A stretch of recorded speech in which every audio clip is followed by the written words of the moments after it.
hear from Flannery Currin. Flannery is the president of First Unitarian's Youth Adult Committee, which meets monthly to plan classes and events for YRUU, Young Religious Unitarian Universalists, our high school group. Her interests include computer science, psychology, theater, and knitting. The title of her talk is Community in the Commute. Please welcome Flannery Currin.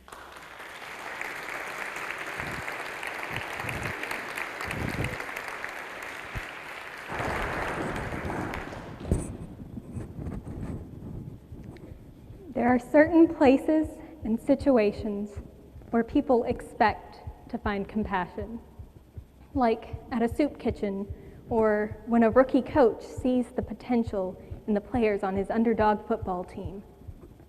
But in each of those cases, there's an established sense of community and purpose that is not present in all situations. So it stands to reason that there are also places and situations where people do not expect to find compassion. And one of those very situations is near and dear to my heart, or at least one that I have learned to cope with. In my 6.5 years of riding the classic yellow school bus to and from school, I have learned to get used to the ways of the Dallas County bus system. When the bus is an hour late, you just wait it out, because arriving to school 45 minutes late on a bus is an excused tardy, while arriving 5 minutes late in a car is not. If you have a last period class on the east side of the school and your bus picks up in the west parking lot, you will have to sit under the perpetually leaky AC unit. And most importantly, greet the bus driver when you get on the bus, thank them when you reach your stop, and politely ignore them for the duration of the ride. So when I switched routes halfway through my sophomore year, I thought that I had a good idea of what to expect. And when my new bus driver introduced herself to me as Miss Stephanie, I was caught off guard. I don't know the names of most of the people whose buses I've ridden, and until that moment, I'd never questioned that fact. Miss Stephanie then proceeded to give each of the students her cell phone number so that we could text her if we were running late. She sang on the way to school, loudly and enthusiastically. She decorated the bus for holidays, stringing lights or paper cutouts along the windows, and she was always sure to tell us stories and give us advice. One day, a girl couldn't find an open seat by her friends, so she decided to sit in the aisle. Miss Stephanie turned off the bus and calmly said, "Excuse me, but you are not allowed to sit in the aisle. Besides, you're better than that. If your friends want to put you below them, they aren't giving you the respect that you deserve.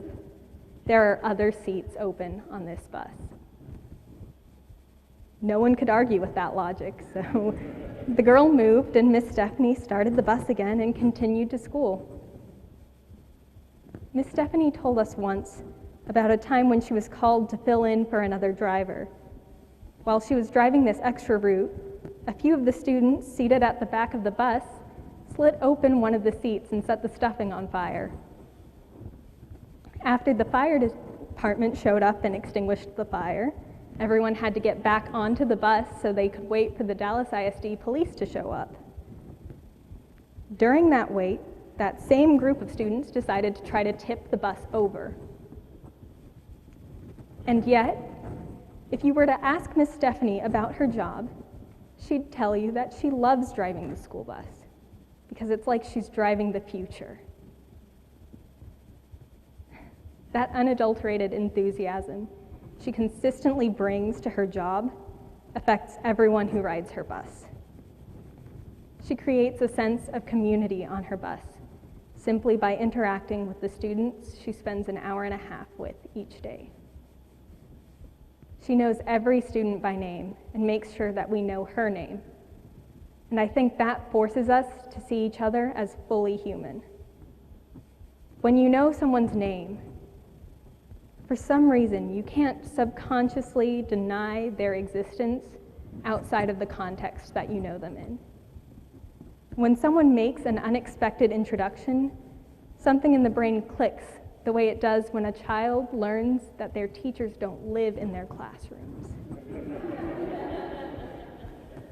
You're suddenly aware that they have a family and friends and dreams and problems and strengths and weaknesses and everything else that comes with an identity. And compassion springs naturally from that realization. When you know that someone else has dreams and problems, it's easy to start caring about those dreams and problems and the person as a whole.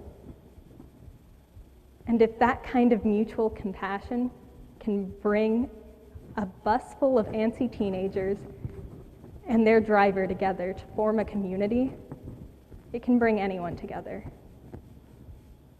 I don't know exactly how Miss Stephanie manages to create that sense of community everywhere she goes, but I know that it starts with that introduction. If we were all a bit quicker to introduce ourselves to others and a bit more open to others' introductions, I think we could all be catalysts for community, just as Miss Stephanie is. And when we take that step, we can plant the seeds for compassion where they're least expected. Thank you.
Give it up for Flannery and Miss Stephanie.